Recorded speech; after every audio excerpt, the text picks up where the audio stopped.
2083 साउन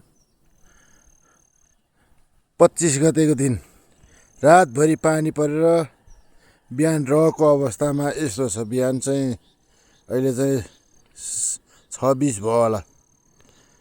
यसरी तल तल यस्तो कुहिरो थोरै थोरै जमिएर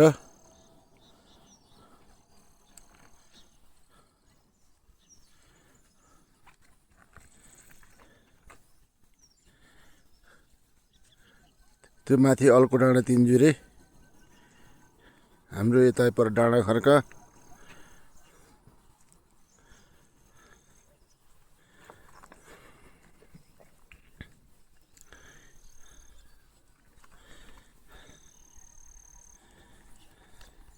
यो गाडे पात्लेको फाँट,